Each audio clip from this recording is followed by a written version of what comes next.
The public campaign for third and final phase of Bihar Assembly election ended on Thursday. About 2.35 crore voters will decide the electoral fate of more than 1,200 candidates, including the Speaker and some members of the state cabinet, on Saturday. The final phase of polling will cover 78 constituencies spread across 19 North Bihar districts. Leading from the front, Prime Minister Narendra Modi addressed rallies in remote districts of Araria and Saharsa for this phase of elections, exhorting the masses to retain their trust in the NDA. Altogether, 12 rallies were addressed by the Prime Minister, who was the leading campaigner for NDA, which aims good performance in the 243 assembly constituencies across the state. Former Congress President Rahul Gandhi also addressed election meetings at Madhepura and Araria, where he raised suspicions of poll rigging, dubbing the EVMs as MVMs, meaning Modi voting machines. On the other hand, at an election rally in Madhubani, stones and onions were hurled towards the dais during a rally of Chief Minister Nitish Kumar, provoking him to retort, "Bhengo or Bhengo," meaning throw, again throw. RJD Chief Ministerial candidate Tejasvi Yadav continued with his campaign, drawing excited crowds at his rallies. The BJP roped in many of its prominent personalities for the assembly election campaign.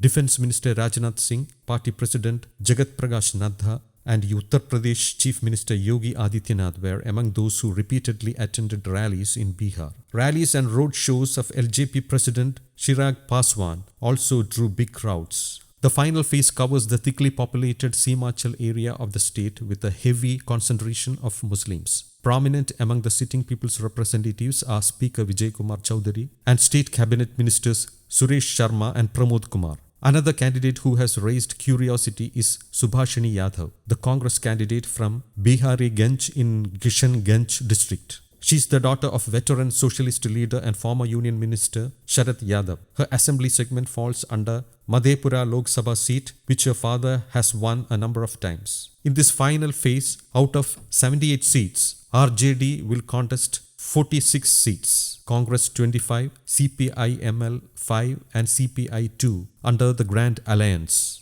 Under NDA, JDU will seek mandate in 37 seats, BJP 35 seats, VHP 5 seats and Hindustani Awam Morcha 1 seat. In 2015, JDU had won 28 seats, RJD 20 seats, BJP 19 seats, Congress 10 seats, AIMIM 1 seat in these constituencies. In this phase, former MP and RJD leader Lovely Anand from Saharsa, BP Mandal's grandson Nikhil Mandal from Madhepura and 8 ministers in Nitish Kumar government will also seek people's mandate in this phase of election. Meanwhile, out of the 1,207 candidates, 31% have criminal cases against them and 30% are crorepathis. News Desk, Kaumudi English.